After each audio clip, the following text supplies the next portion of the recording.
Alright guys, I've had tons of questions about the hexagon paper piecing thing I'm doing.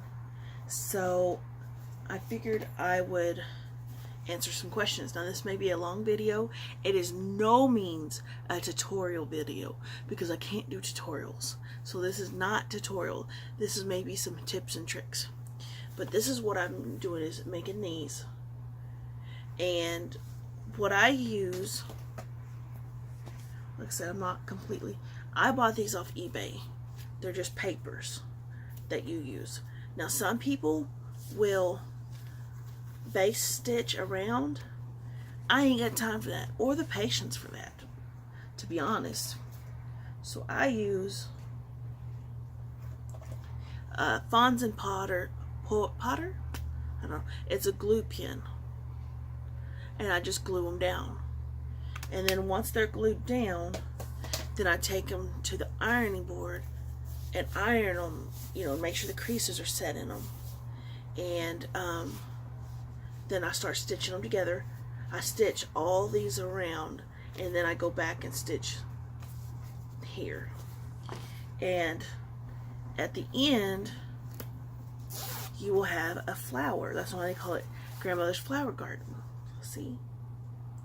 And then at the end, once I'm done with it and I got a little stack, again I'll take them to the iron and press and press and press and get that real stiff shape. Now the other question is, do I leave my papers in? No, I do not. You don't want to leave papers in. Once you have what you want, then you take the papers out. But here's the thing, guys, here's the thing. I'm taking these and putting them on 10-inch squares, so they will be completely sewn down. If you're doing an actual grandmother's garden quilt where you're sewing them together like this, something like that, then you gotta wait for papers. You cannot take these papers out until you have it secured. Like this one I have secured because it's sewn on every edge. It's sewn on every side. So I know without a doubt that I can take this paper out. Or if the paper comes out, I can take it out no problem. Now, the other question is, well, how do you get it out if it's glued in there? I set the iron on it, and then once I have it ironed, it heats up and it just pops right out of there. This is ice cold, and it'll still pop out of there. Watch me say that and it won't do it. You keep the paper. You keep the papers. See, you just lift up a little edge.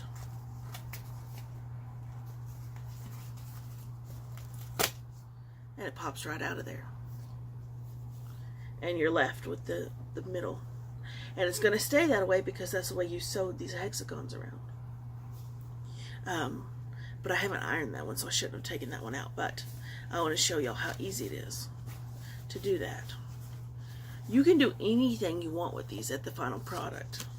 And again, this I can just use again because you're not sewing into the paper, you're sewing on the edge, the lip of the fabric. Now to sew mine, I use a stack of 4-inch squares. I believe these are 4-inch because my hexagons are huge. You just got to make sure that you got enough room. Hold on. To glue it.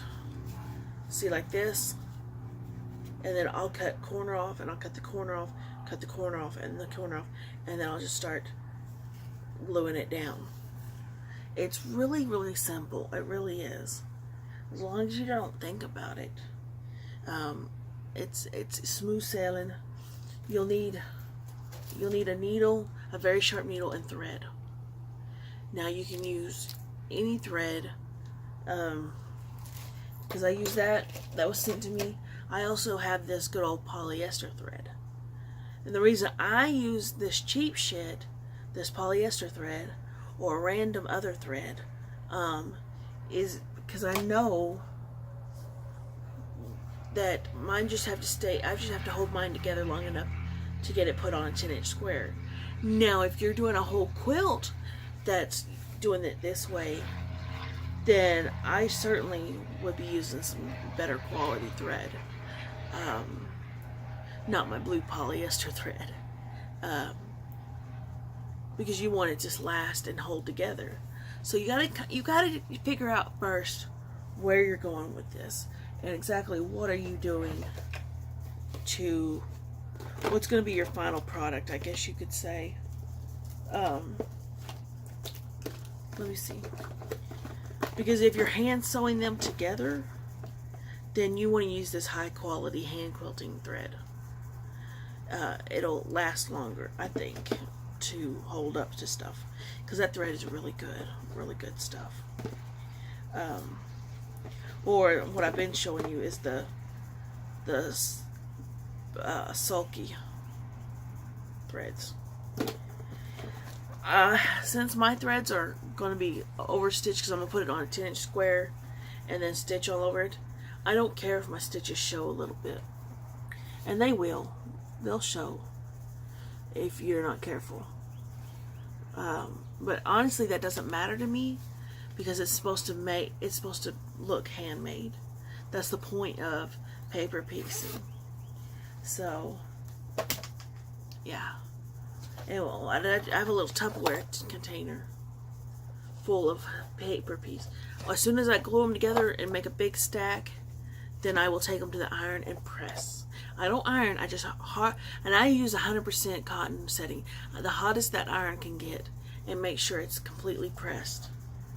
That way your corners are nice and crisp and it's all done. So I hope that helps some of y'all. Y'all, I'm not a tutorial video kind of gal, but there's so many videos out there. All you need to look for is hexagon paper piecing or English paper piecing, and you will find a wealth of information. Just start with YouTube and start typing in shit, and eventually you'll come to something. Y'all just gotta just look out there, and not Google something, because Google finds you whatever you need too. That's how I do it. If I have an idea in my head, then I Google it, or I YouTube it and see how to do that. And all the information's out there. You just gotta find it, and sometimes the right keywords. So anyway, I hope that helps. If y'all have any more questions, that glue pen is refillable. It looks like little chapsticks, but I think there's 2 for $8 at the Walmart. So that's why I opt to use the glue pen, because glue pen, I can glue up a square in a matter of seconds. So anyway, y'all take care and have a great day.